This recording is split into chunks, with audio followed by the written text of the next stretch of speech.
All right, thank you for joining us today. And I'll call the March 9th, 2023 meeting of the Police Advisory and Oversight Board to order.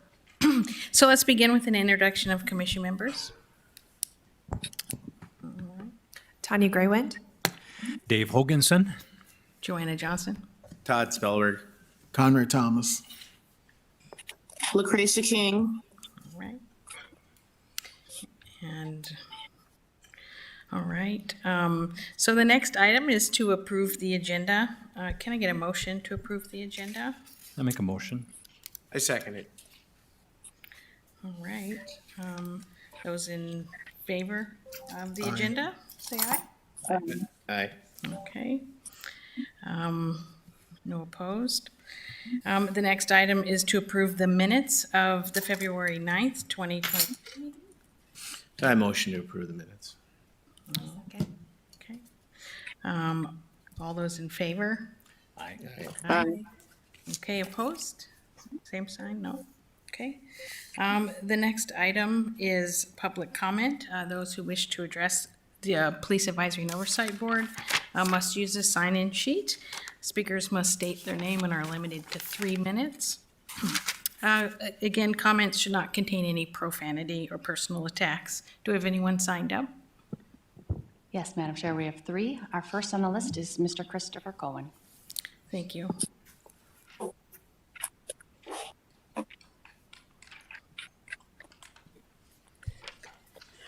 Yeah, I'm Christopher Cohn, Fargo resident, pronounced he, him, his.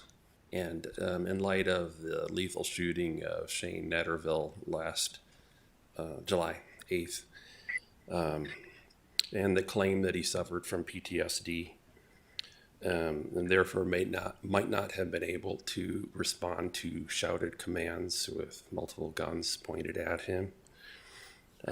I think that the Police Advisory and Oversight Committee should recommend to the Fargo City Commission that the Fargo Police Department study and report on those members of the community who might not be able to follow commands, including those with PTSD, although there might be others, there might be people who are deaf or in other parts of the population. And by the way, from the website of the National Center for PTSD, this is some information about people with PTSD.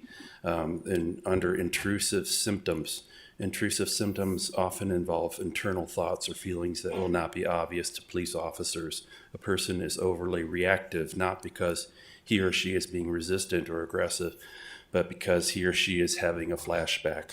The person is experiencing all the sensory events of a prior traumatic event, as if it is happening again at that moment. Alterations in arousal and reactivity. These types of PTS symptoms are probably the most likely symptoms police will encounter. A person with PTSD may be overly alert, hyperreactive, and on edge. For example, a person with PTSD may feel extremely threatened by anyone approaching him or her.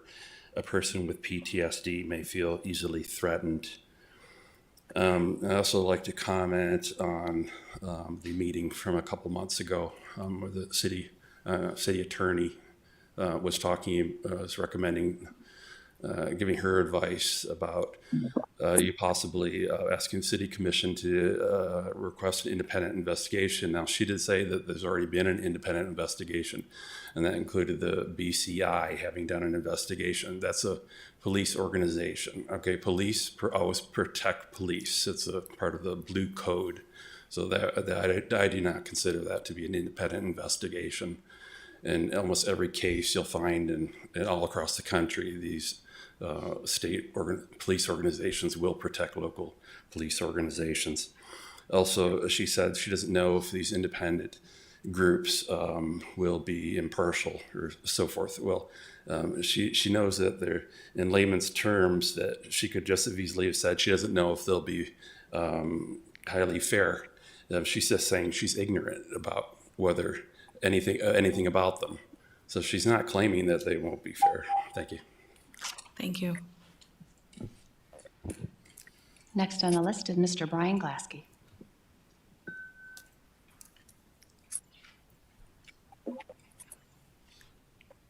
Hello. I'd like to add to what Mr. Cohen said and remind the members of the board that Shane had 35 seconds from the time the first order was given to the time he was shot.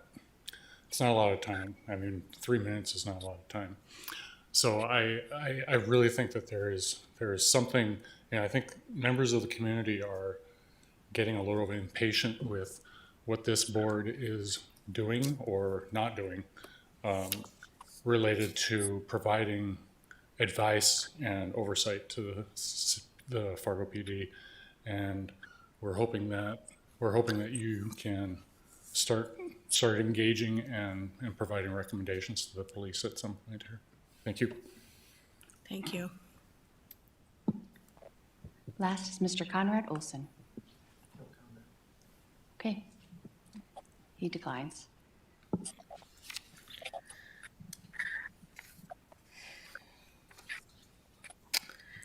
Okay, the next item is department updates. Do we have updates? I have a couple.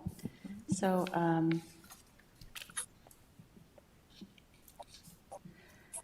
okay. We just wanted to recognize that there was communication pertaining to a federal training that was being offered pertaining to the topic of professionalizing law enforcement community engagement training in a conference setting being hosted by the Department of Justice in the spring. We just wanted to inform the board that we will have 2 members from our police department attending that conference, and we will have kind of conference notes and recap upon return. I am one of the 2 individuals that will be attending that conference, as well as Sergeant Anderson, who is our current engagement team supervisor.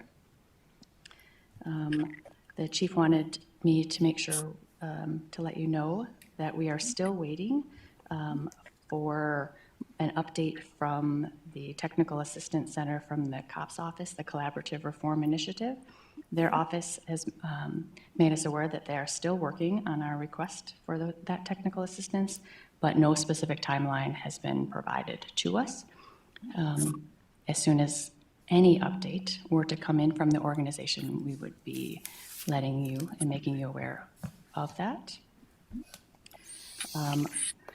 We wanted to make this board aware that several of us in the police department met with the U.S. Attorney's Office, and we will be partnering with them because they have been tasked by the Department of Justice for a United Against Hate initiative, and we will be partnering with the U.S. Attorney's Office collaboratively on that initiative. And so as more information comes forward on that, we will be, of course, updating the board as well.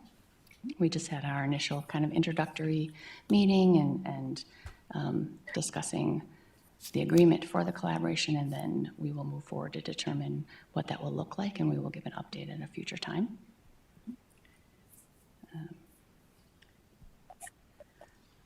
We wanted to address and make public our awareness that there's a lot of community concern surrounding legislation that is specifically focused on the LGBTQ plus population. And in reference to that, I know there understandably is a lot of significant concern pertaining to what enforcement may or may not look like, depending on how that legislation comes through. So we just really wanted to let the public in general know, and the board specifically, that at this point, it really is too soon for us to make specific comments. There'll be a lot of community conversations and collaborations between all of the organizations, law enforcement, that will be impacted by that. But at this point, too, it's still a little too soon for us to know what will be expected. So we're just really going to wait and analyze once the House bills are put into effect. The verbiage, the expectations, the timelines, all of that those types of things will be analyzed and discussed in a multitude of formats, and then more information will be released. And we've had very strong conversations, with our LGBTQ liaison within the police department, and we have assured the community that when we have more information to give, we will be reaching out to the communities to have those community conversations and those dialogues as well. But at this point, we just are aware, but we are kind of just letting the community know that it's too soon to have any concrete statements or answers to questions when we don't even have the details to speculate. And then lastly, there was some community conversation surrounding a form that was on our Fargo Police website called the Hate, Crimes, and Bias Incident Report Form.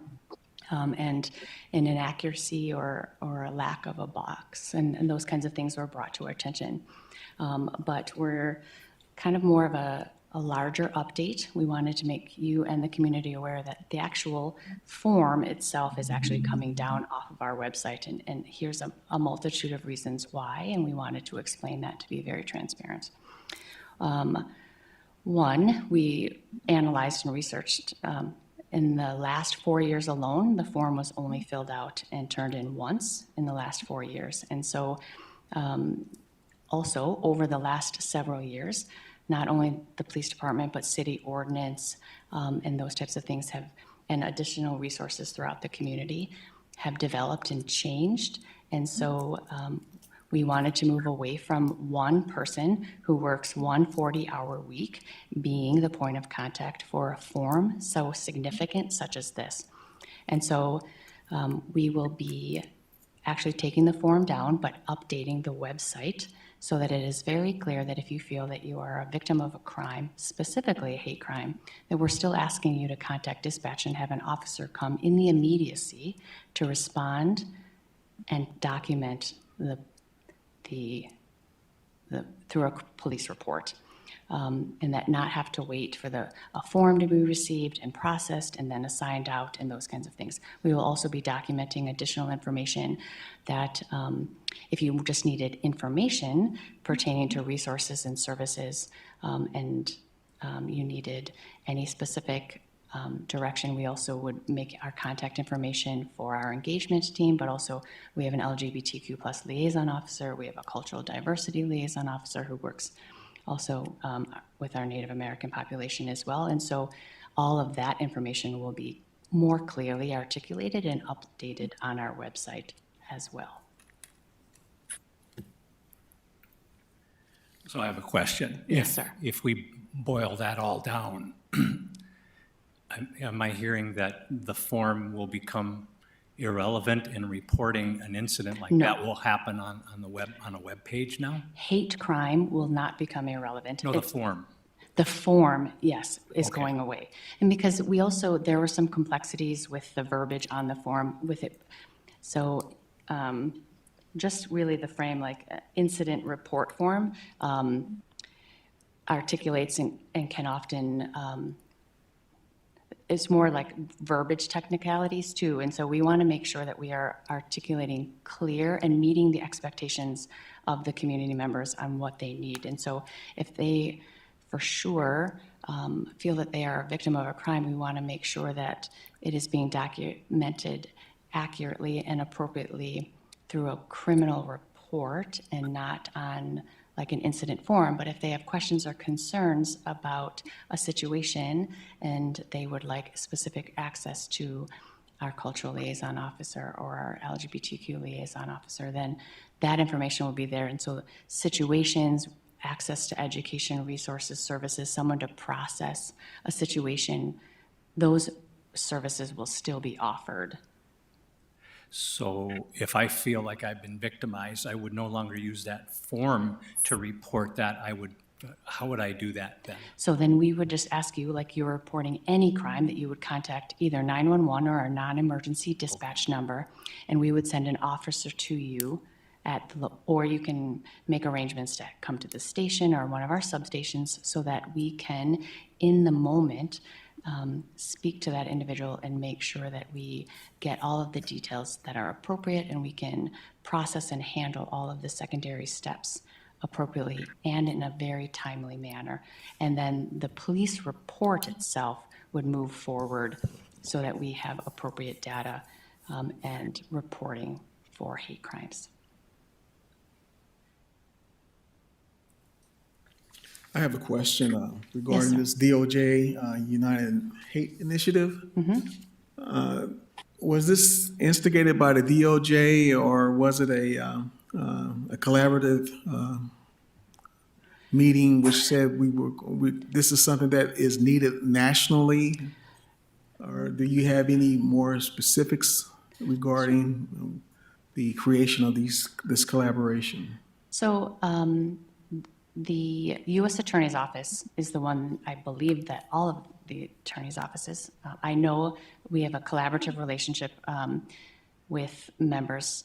They are the ones that are tasked with this initiative, the U.S. Attorney's Office. And there are assistant U.S. attorneys that have, that work with hate crimes specifically.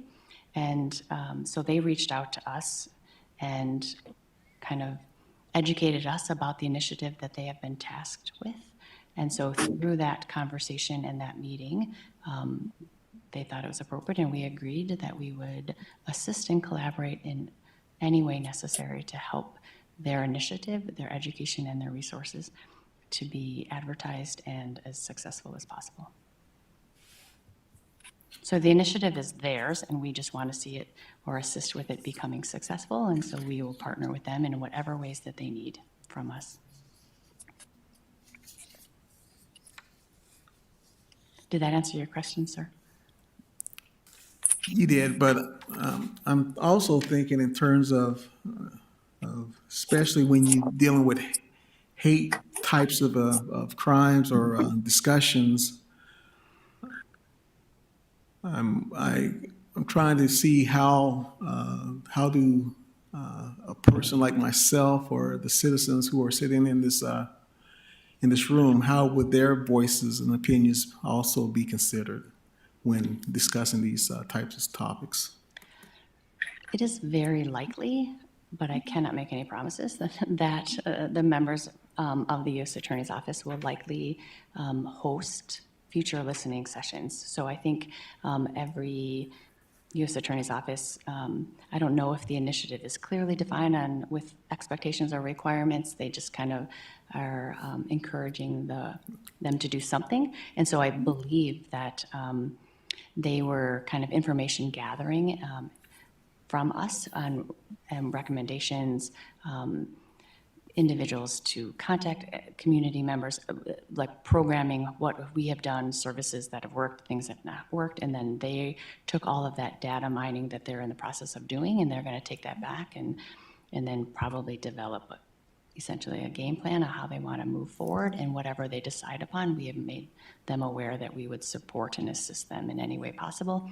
As soon as they determine what that will be, we will be bringing that information back and assisting them with the advertisement of what their specific initiative would look like. Fair enough.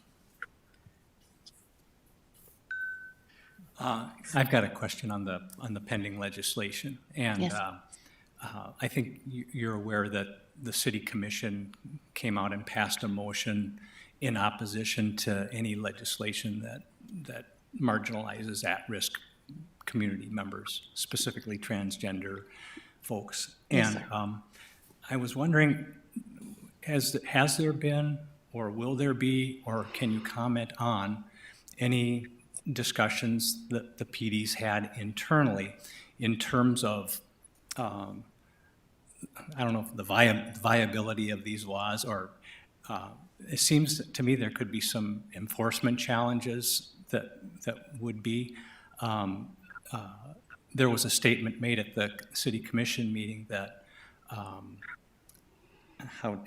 it was a thriving, diverse, inclusive, and welcoming city is a safer city, which I agree about. And some of the legislation, okay, and I'll let my opinion come out, is so hateful, being bantered about in Bismarck, that I have to wonder if passed, could that pose some significant public safety issues? And so I know it's a long and kind of convoluted question, but is there any discussion, or is this an opportunity for the PD to kind of chime in or offer insights to some lawmakers before bad laws are made? So I can't speak on behalf of, our command staff and conversations that they may or may not be having. I know at this point, we're all kind of at a wait and see what's going to come about of what it will pass, because so many things we would have to take into account. Exact verbiage, expectations, whether the consequence would be criminal or civil, the enforcement timelines, all of those types of things are all very speculative at this point. And so I know that more so our focus has really just been monitoring and paying attention. And so as soon as things are published and signed into law, that's when you will start to see an immense amount of discussion and movement to determine what will the response be at that point. Okay. I think there's an important role for law enforcement to play in laws, and I know some agencies have spoken up against, making a seatbelt, the use of seatbelt, the primary offense, and law enforcement will weigh in on their perspective in regards to seatbelt use. And I think there's another bill that wants to raise the speed limit, and so law enforcement can weighs in and educates lawmakers on those issues. Any chance that the PD might try educating our lawmakers before legislation is passed? I don't have an answer for that. I'm sorry. All right, thank you. And those were the 5 department updates. Any other questions or concerns for me pertaining to those things? Okay. Next item on the agenda is the Fargo Police Department Policy Development, Implementation, and the Lexipol. And this is a presentation by Deputy Chief Anderson.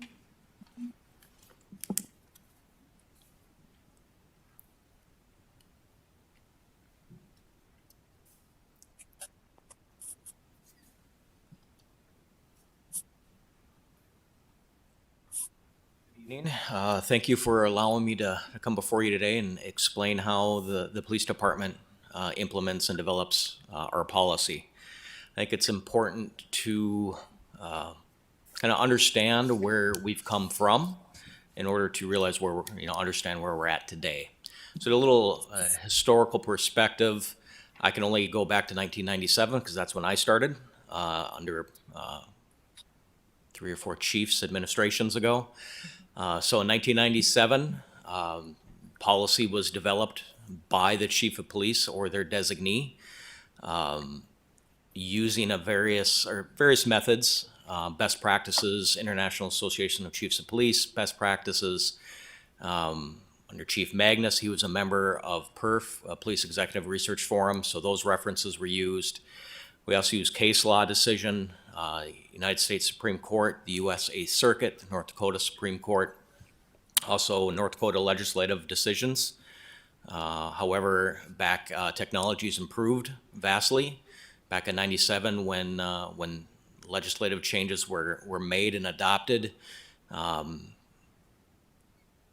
that did not necessarily trickle our way very, very rapidly. So changes to policy at that time relatively slow. Policy was reviewed by command staff, and then any recommendations to the chief. And then obviously because of technology being as it was at that time, everything was manual, was paper copied, not as efficient. So fast forward to circa 2014, the North Dakota Post Board recognized the need for a standardized policy manual for law enforcement agencies. They purchased what's called Lexipol, but at that time Fargo Police did not participate in that. However, in 2016, under a different police chief, it was recognized that we needed a mechanism to standardize our policies. So we, at that time, purchased Lexipol to help develop our policies. So what is Lexipol? Lexipol is a private company. We pay it a yearly fee out of our budget. Lexipol was founded in 2003 by two attorneys who are previous law enforcement officers who recognized the need for a customized best practice manual to help reduce increased litigation that was happening in California, as well as to improve risk management practices to establish best practices, standardized throughout the state of California. Fast forward from 2003 to 2022, Lexipol started with two people. There are over 450 employees serving over 10,000 agencies in all 50 states and in Canada. So they're a very reputable firm, and they do a lot of research into policy development. So who is responsible for our policy? It's the chief of police. It's his manual. And so when we get the information from Lexipol, it's an electronic form. We log into a website, and it's basically a shell policy. So it's already written for us, but we can quickly modify and adapt it to fit our needs. So the chief or his designee will modify or write the policy, have the executive staff, the policy review committee, and then depending on the type of policy, our training and development unit, professional accountability unit, and the chief's advisory committee will all have an opportunity to weigh in on that draft policy before it's implemented, make whatever recommendations to the chief, and then chief can take those recommendations and implement them into the policy.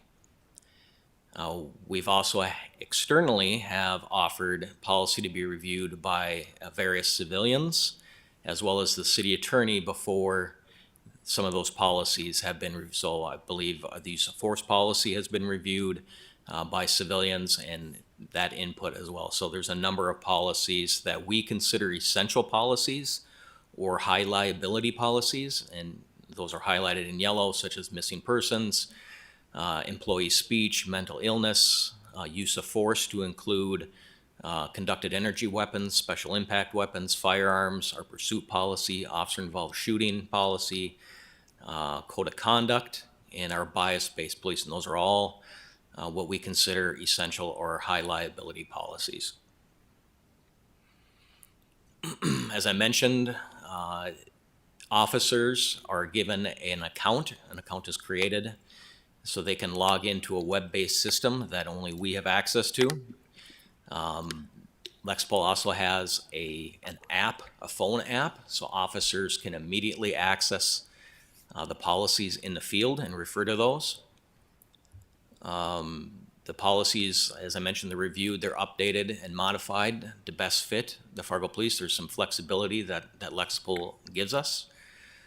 Right now, we have over 127 policies in our manual. I believe that equates to over 900 pages if you were to print it out.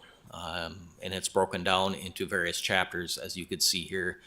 Law enforcement authority, the organization, administration, general operations, patrol operations, investigations, personnel.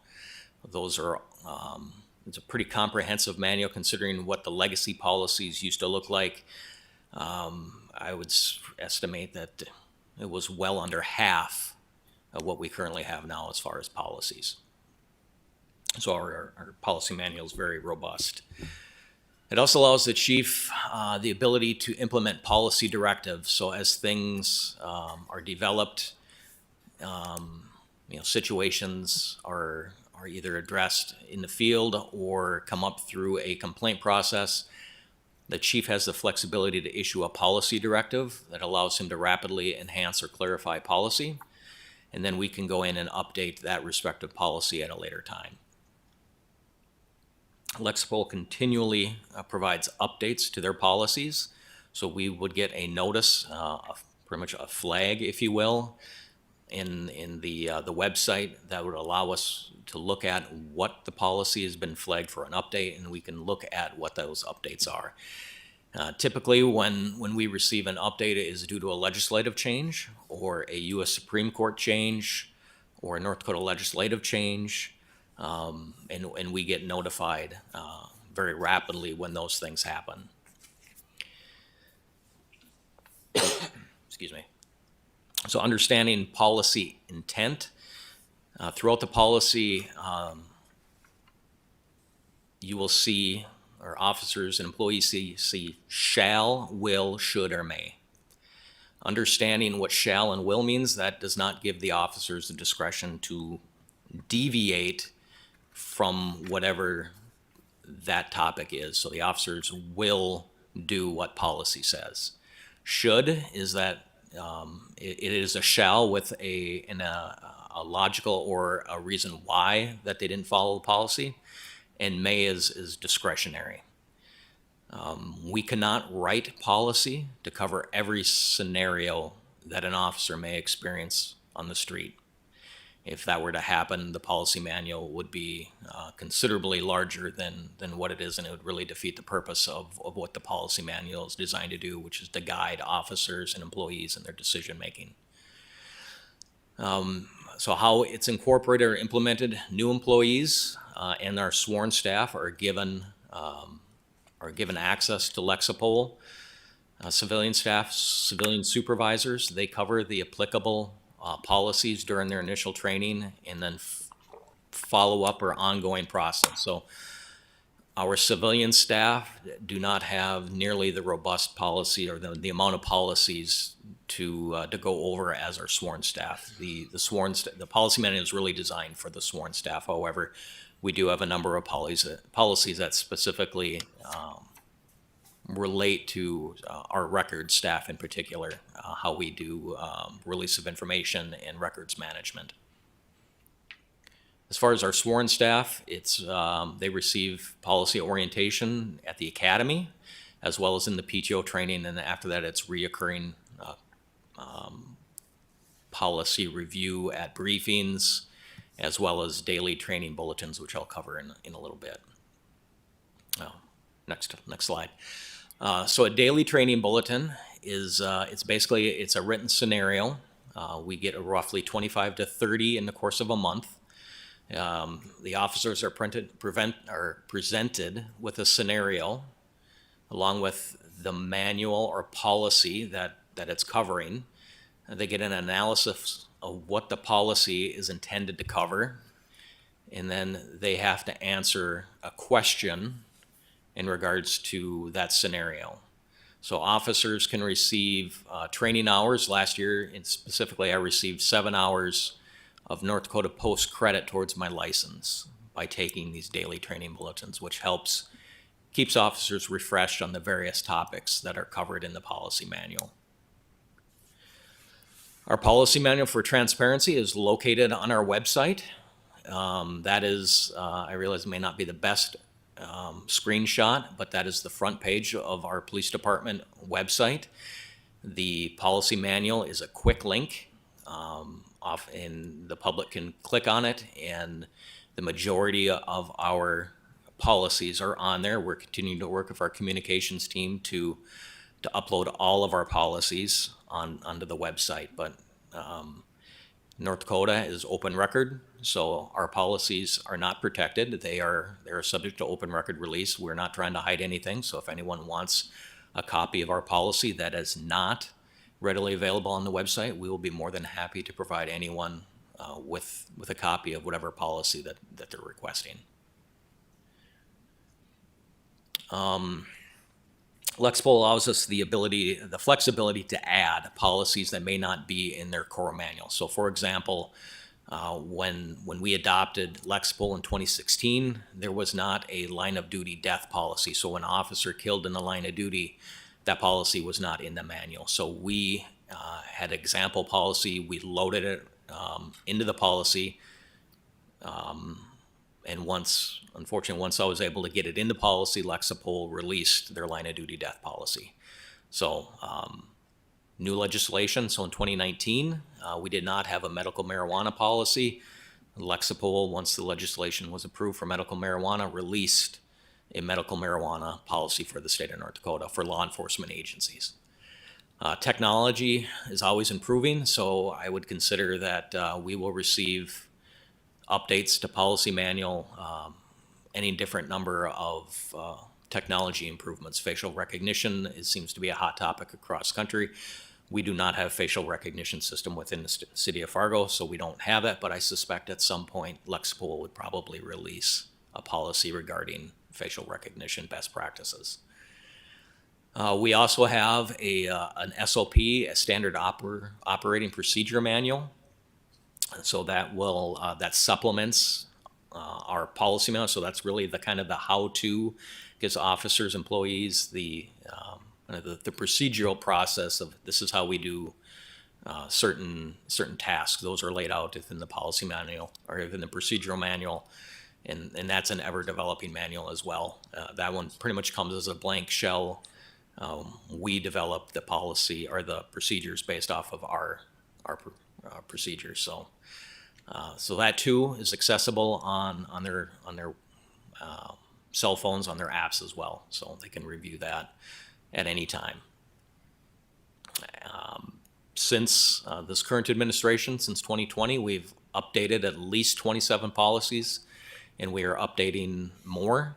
I said that is a process that the chief has taken on, as well as some members of the executive staff. So some examples of policies that we have updated or are in the current process of updating are use of force, firearms, officer-involved shooting, vehicle pursuits.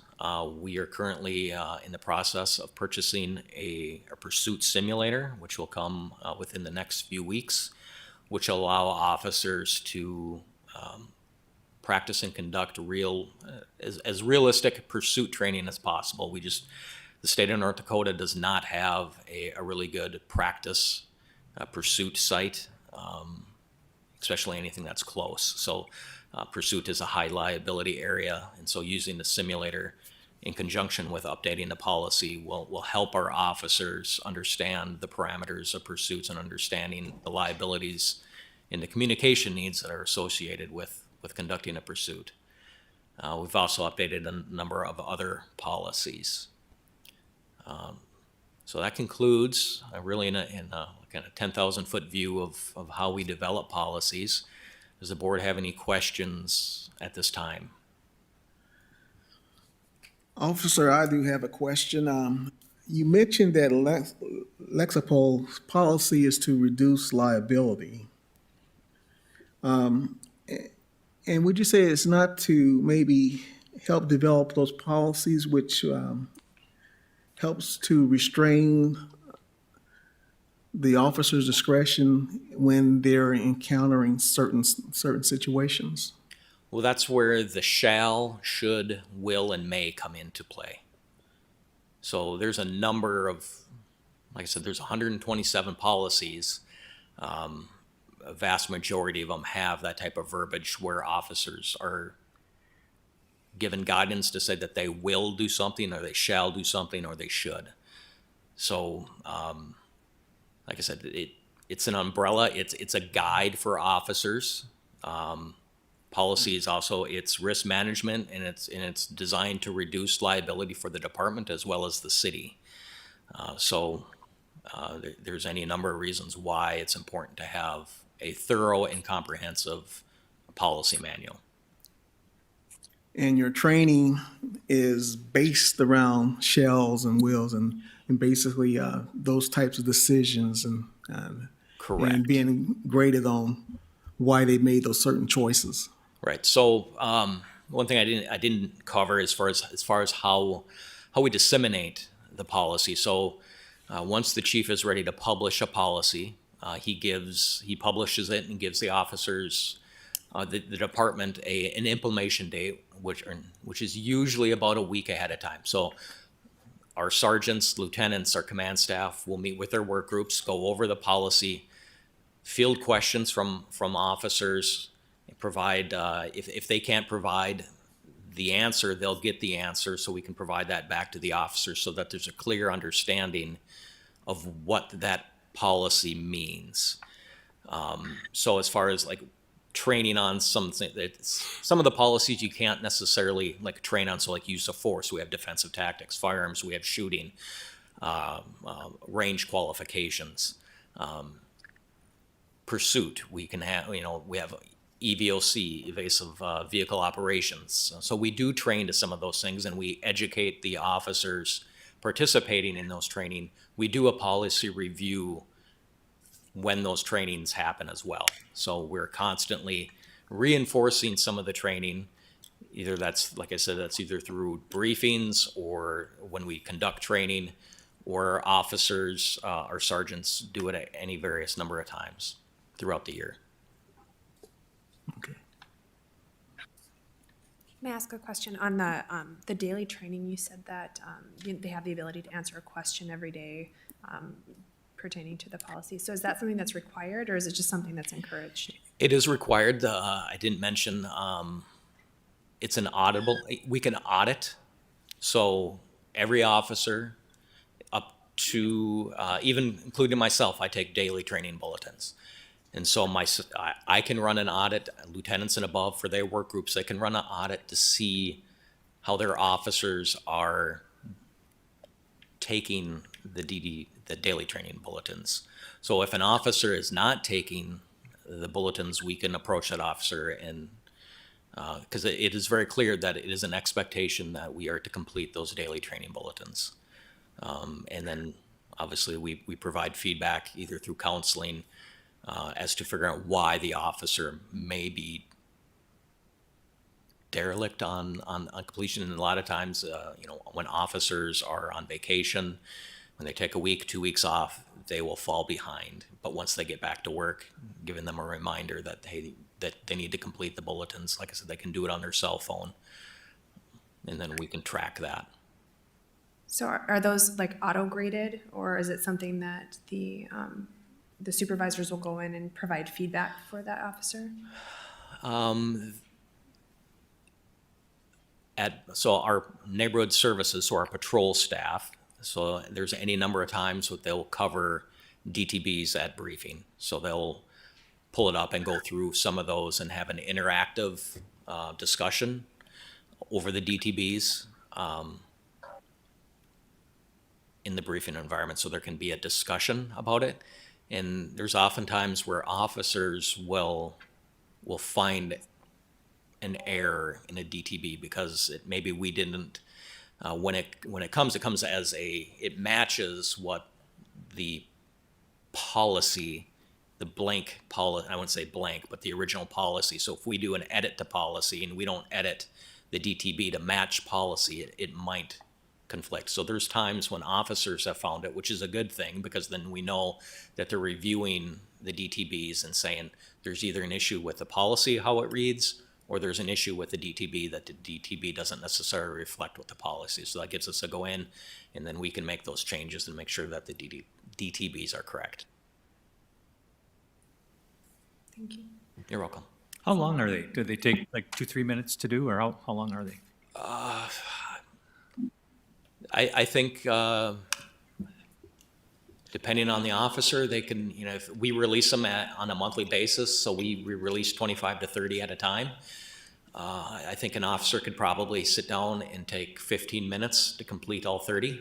Wow. Go through them. They're not designed to be overly complex and require a lot of, it's a brief scenario that probably takes about 1 to 2 minutes to read, and then provide some analysis over the policy itself.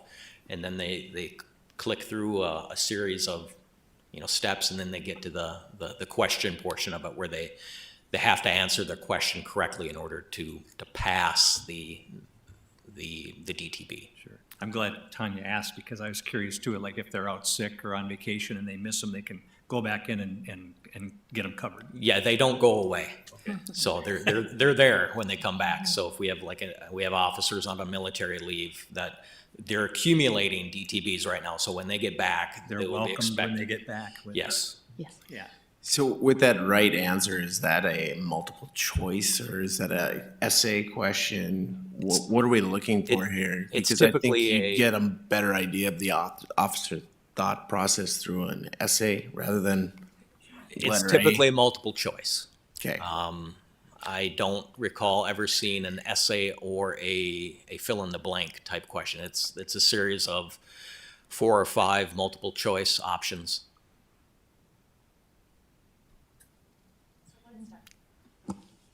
What it starts out with is, I mean, the majority of it is a scenario. They give an example of a real life response or a call for service that an officer would respond to on a daily basis. And so it processes a scenario and it gives you specifics to it. And then from there, it kind of leads you to what should your response be ultimately is kind of the ending question. And then from there, it quotes our policy that relates to the topic.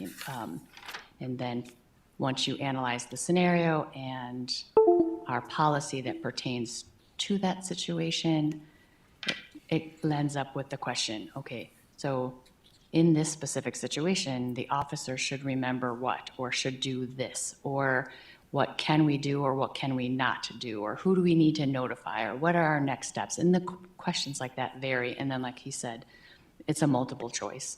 And then it does not allow us out of that training bulletin until we get the correct answer. So if we were to answer incorrectly, it refers us back to the previous page, like of the policy. So we refresh it again, we answer the question, and then it comes off of like our assignment page once we have answered it correctly and completed it. And they take about a minute, if you're a slow reader, 2 at the most.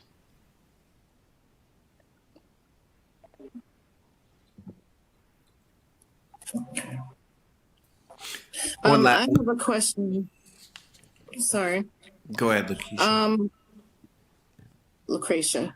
With the the Lexapol policies, is it correct? I'm understanding when they make changes, it's done through legislature, new laws coming down from like the federal government or Congress, and then they make changes to the Lexapol policy.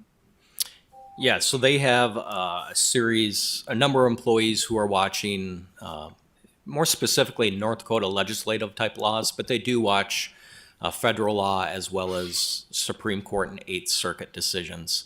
Eighth Circuit would be applicable for our area, as well as North Dakota Supreme Court. So that they monitor all of those developments, and then they evaluate their policy and then make any changes, especially if it's a legislative change. And then they will reference in the policy what specific century code or what section of the the century code has changed due to the legislative changes. So like I said, this year will probably be a number of, once the legislative session is done, we will get a series of updates to our policy manual that we will be responsible for going in and updating, and then obviously educating our officers on those legislative changes as well and how they apply, which I think was to David's question earlier about some of the current bills that are in place. So if those were to become, if they were to pass, we would get, and if they are applicable to law enforcement, we would get an update to our policy manual and be responsible for educating our officers on those. Okay. Thank you. You're welcome.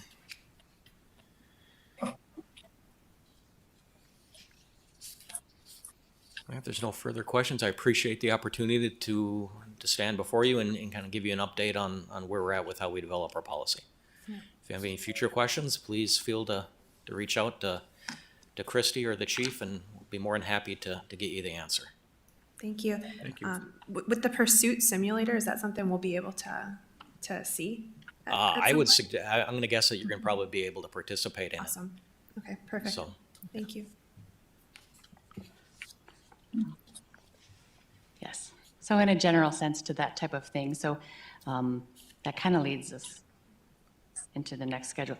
You know, as we process your prioritization of the topics that you would like us to educate you on. I will then analyze what type of training internally you can either participate in, or we can schedule for you, or that you can observe that will parallel the education that you are requesting from the department. So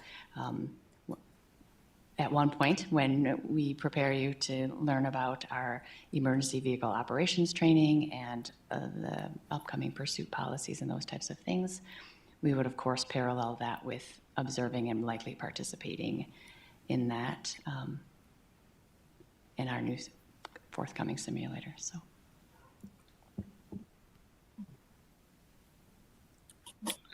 All right, anything else? Good. Anything else? Conrad? You good? Maybe just one question to Officer Jacobson. It's about the Lexapol and Yes, sir. your exposure with it. Would you say that the policies that that are coming through Lexapol, does it tend to maybe maximize the officer's discretion when it concerns force and when to use that force? And would you say that maybe, and like I said, I have not read the policies, nothing like that, in terms of when to use, how do you use to decentralize, to de-escalate situations, circumstances.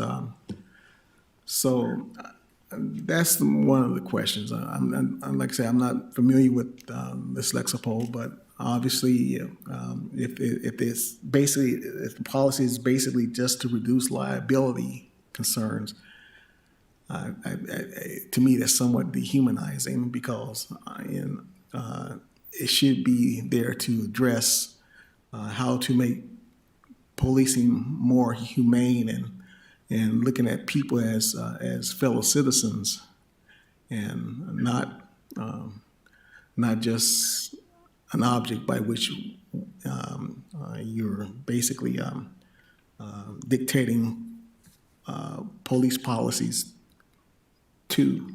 Okay, sure. So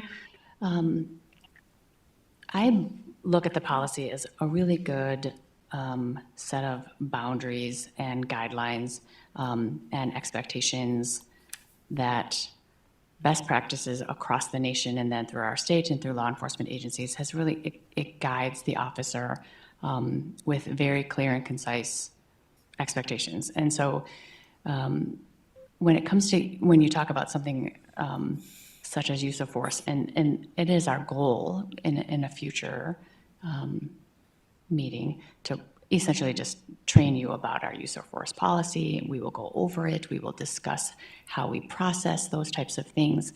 We will go into greater detail, as, you know, or refresh that shall, may kind of language, and then ultimately articulate why in certain circumstances it is very specific and why in other circumstances it is just best practice guidelines, and then process with you circumstances on why the law might articulate a required action by an officer, and other times it is not overly specific, because we can give you examples of circumstances where discretion is important, and the need to have available resources and options is also important. And then I understand your concern about making it more about liability. I don't think officers think of it that way. I think we look at it as the path that we need to stay on, so that we are serving our community in an appropriate and safe manner, and recognizing the expectations of the law, expectations of our department, and expectations of the community, so that we are not only keeping people safe, but also making sure that we are processing our cases appropriately So in the varying aspects of your victimization, and that we are using the appropriate training and technologies so that our cases are well documented, our evidence is well collected, and ideally we want our victims to receive justice in the system in general, but also through the work with us in a dignified and professional capacity. I hope. In the very complex situations, that's why the deputy chief also talked about, we have policy, but then we also have standard operating procedures. And so that's really where we talk about the guidelines specifically about, here's the legal jargon. The policy is, every department in every career has policy, right? And so sometimes reading policy can be like reading the century code, and it's complex. And so our department also then produces procedures that goes into the more specifics about situations, and this is why, and this is how this impacts you, and this is best, when you come into this circumstance.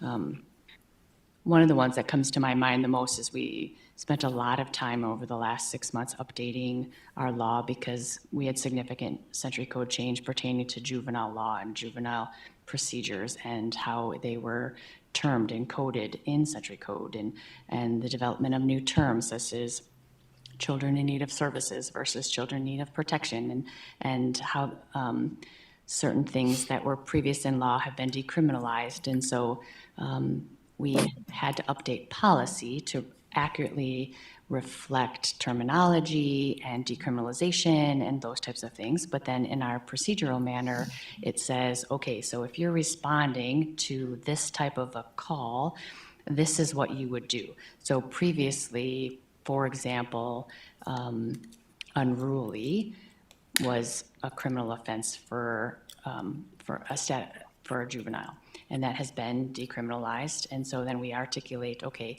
so it's no longer a police report that would go to juvenile court, and now it's a referral to the CHINS agency within Cass County Social Services. And so that's more of like the step-by-step path in an applicable way through a varying different types of scenarios. That's that procedural.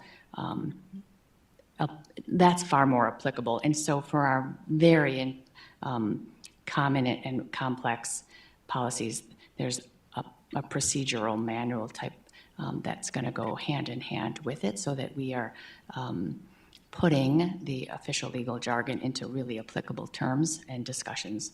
And then understanding policy and procedure is often a very key role in our leadership and promotional processes as well. We are tested as supervisors on our knowledge of policy and procedure. How do you guide your officers in the implementation of it, especially when it comes to those high critical situations, because you have to have that knowledge really quickly. Not only can we pull it up on our phones and we pull it up on our computers, but when every second counts, that is tested of us in a supervisory manner as well. And so I hope that answers your question a little bit. It does. Gives me a good perspective there. So. And so we also still, best practices we recommend and recognize too, that even with use of force, because that's the topic you had discussed, we still have verbal de-escalation, and we have a large majority of, I think we have over half of our department is crisis intervention trained, which is verbal de-escalation techniques to address and work with individuals that are in any type of mental health or chemical dependency crisis. We also have additional training. The entire department received ICAT training, which I want to, what the abbreviation actually stands for is Integrating Communication Assessment and Tactics, and it's also another verbal de-escalation technique that was mandated for our entire department to go through. We also, we have had implicit bias training, those types of things. And so recognizing as laws, resources, education, and policy changes and updates, not only do we change policy and procedure, but we also bring in training that parallels or is directly applicable to the change, to make it more efficient, or to meet the needs of the city, the community, and our department officers as well. Christy, I have a question with the de-escalation training and the ICAT training.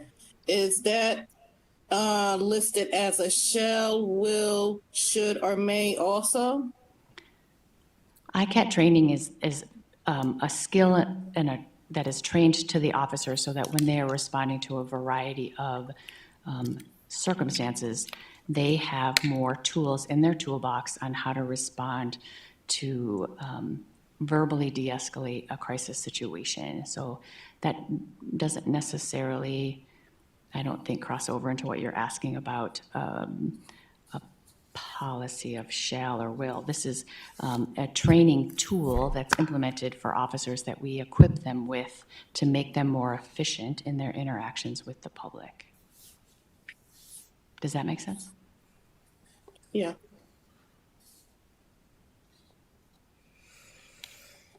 Anything further? How easy is a tool to work with? Meaning, when the Department of Justice and the technical assistance team comes back to you with the work plan, how user-friendly is Lexipol in modifying any policies that might need to be changed?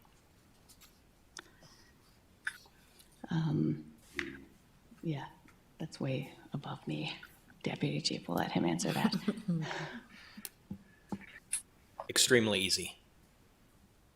Very easy to update. Like I said, it's very user-friendly. For example, you put the policy in question, you put it into a draft status, and then you can make all your updates to it. Okay. It's just like typing into kind of like a Word document, and then you save it and you put it into published status, and then you release it to the rest of the department. It's just a few clicks, so it's very easy. That does sound easy. Yeah, Okay, thanks. you're welcome.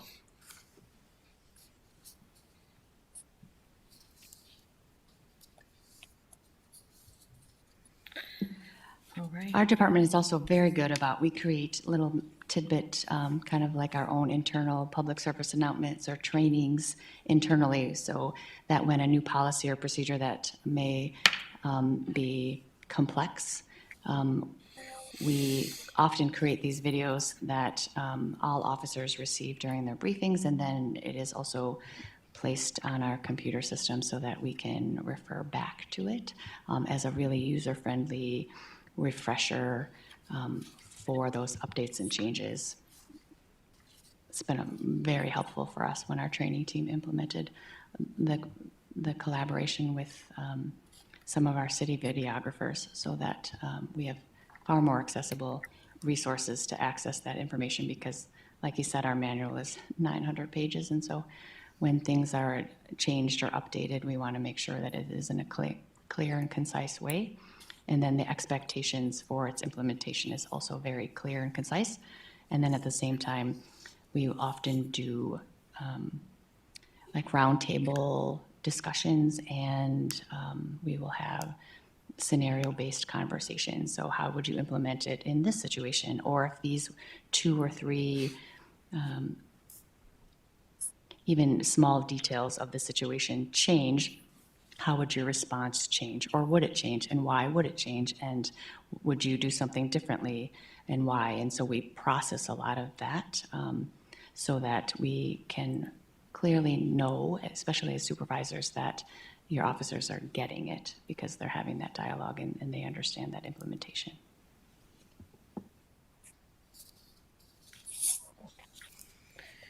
All right. Next item on the agenda was to discuss rescheduling of our brown bag or working meeting session. to review our town hall. And do you have certain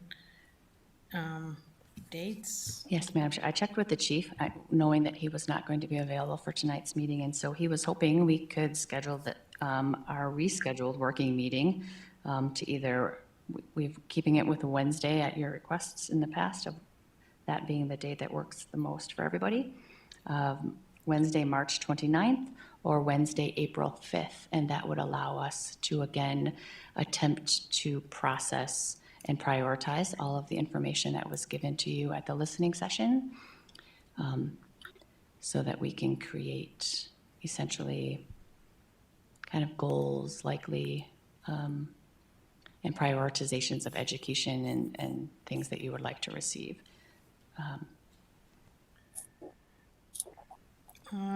Does anybody have a preference? I say sooner than later. Well, our next regular meeting is on the 13th. Yes, so we wanted to ensure that this was happening before the next meeting, so that, because this is a meeting that there's no movements or voting on, that it can be recapped for the entire community at the meeting on the 13th, and it still, by having it no later than the 5th, it still gives the staff a full week to Okay. process all your conversations as well for. Well, I can go first. No preference. Either Wednesday works for me, but I would prefer March 29th. I have No preference, yeah. Yeah, Yeah. They both work for me. the 29th. 29th. That's fine. What about you, Lucy, 29th? Yeah, that's fine. So March 29th. We want to stick with the same time frame that we initially planned the first time we planned this, which was the 5:30 to 7 timeline. Yeah, And then I will work at seeing if the Sky Commons room is available again. And I will communicate that with you, and then we will, of course, publish that to the community as well. I just have to make sure that that location is not currently booked. But we will try that first, and if it is, then I will communicate with you with the exact location. okay. So we will get it published on the calendar for Wednesday, March 29th, 5:30 to 7. Yep, Okay. okay. Is there any other business? Any other business, anyone? No? All right, well, I guess hearing none, the meeting of the Police Advisory and Oversight Board will stand adjourned. And our next meeting is scheduled for April, what did you say, 13th? 13th? Your next Oh, meeting yeah. is Wednesday, the 29th. Yes, right, okay, Right. Wednesday the 29th. Right. Next regular meeting The is next, 13th. the next regular meeting. All right, thank you.